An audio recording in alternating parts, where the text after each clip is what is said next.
بسم اللہ الرحمن الرحیم۔ ناظرین، یہ آیت نمبر 29 ہے سورۃ البقرہ کی۔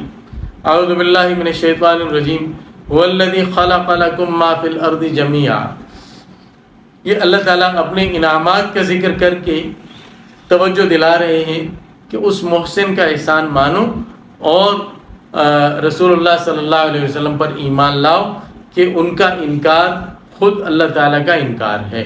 اللہ تعالیٰ نے خود فرمایا پچھلے آیت میں کیف تکفرون باللہ، تم اللہ کے منکر کیسے بن سکتے ہو، یعنی رسول اللہ صلی اللہ علیہ وسلم کے منکروں کو اپنا منکر فرمائے اور پھر اپنے احسانات گنوائے۔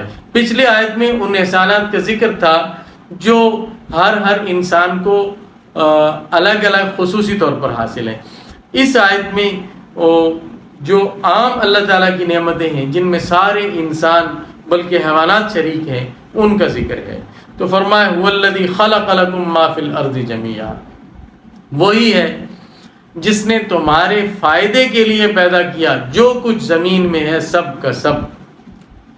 زمین کے اندر جتنی چیزیں ہیں ان میں سے بہت سی چیزوں کے فوائد تو خود انسان کو معلوم ہے، جو اس کی غذائیں ہیں، جو لباس ہے اور جو دوسرے سامان ہیں، اور جو اللہ تعالیٰ نے اس میں اس کے لیے نکاح کا ایک نظم رکھا ہے، یعنی انسان کو کھانے پینے یا جسم کو راحت پہنچانے، سکون کرنے، روح کو تازگی بخشنے کے بہت سارے اسباب ہیں جن کو انسان خود جانتا ہے کہ ان کا مجھے براہ راست فائدہ پہنچ رہا ہے۔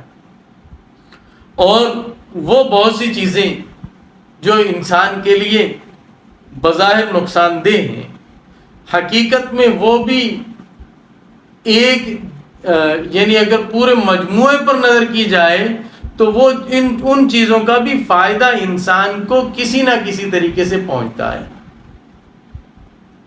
تو بات یہ ہے کہ اس کائنات کی ہر چیز کا فائدہ انسان کو پہنچتا ہے بالواسطہ یا بلا واسطہ۔ جن چیزوں کا بظاہر نقصان نظر آتا ہے، بالواسطہ یعنی انڈائریکٹ وہ بھی انسان کو فائدہ پہنچا رہی ہوتی ہیں۔ اور بہت ساری چیزیں ایسی بھی ہیں جن کے وجود کا انسان کو نہیں پتا کہ یہ چیزیں موجود ہیں اور وہ اس کی نفع رسانی میں لگی ہوئی ہیں۔ اور اس طرح اس مخدوم کائنات، اس آقائے کائنات کو، یہ انسان جو اس کائنات میں دلہے کی حیثیت سے آیا ہے اور اللہ تعالیٰ کے نائب کی حیثیت سے آیا ہے، اللہ تعالیٰ نے یہ ساری زمین اور جو کچھ اس میں ہے سب کچھ اس کی نفع رسانی میں لگا رکھا ہے۔ اس کو معلوم ہو یا نہ ہو، پتہ چلے یا نہ چلے، سب چیزوں کا فائدہ اس کو پہنچتا ہے۔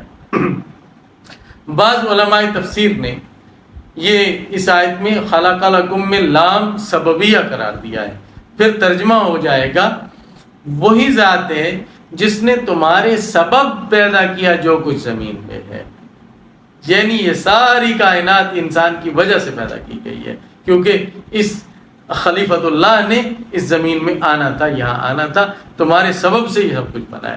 تو دو ترجمے ممکن ہو گئے آیت کے، ایک یہ کہ لام انتفاع کے لیے ہو کہ وہی ذات ہے جس نے تمہاری نفع رسانی کے لیے، تمہیں نفع پہنچانے کے لیے پیدا کیا جو کچھ زمین میں ہے سب کے سب، اور دوسرا لام سببیت کا کہ وہ ذات ہے جس نے تمہارے سبب سے پیدا کیا جو کچھ زمین میں ہے سب کے سب۔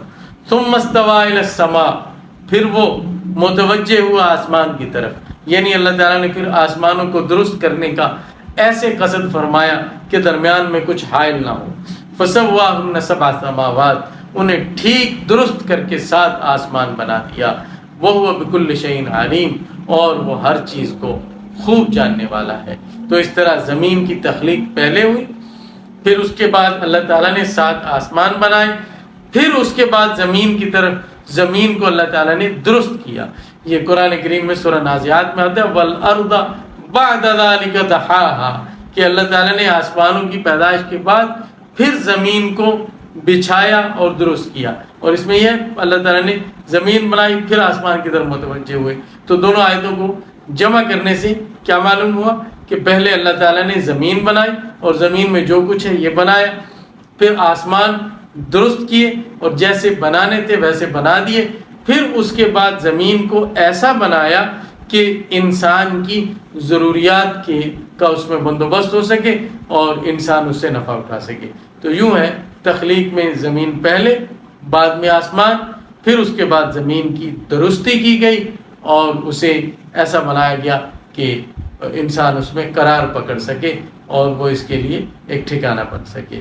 وآخر دعوانا ان الحمدللہ رب العالمین. فرقہ واریت سے بالاتر اور خالصاً قرآن و سنت کی زبان میں قرآن کریم کو سمجھنے کے لیے ہمارے چینل کو سبسکرائب کریں.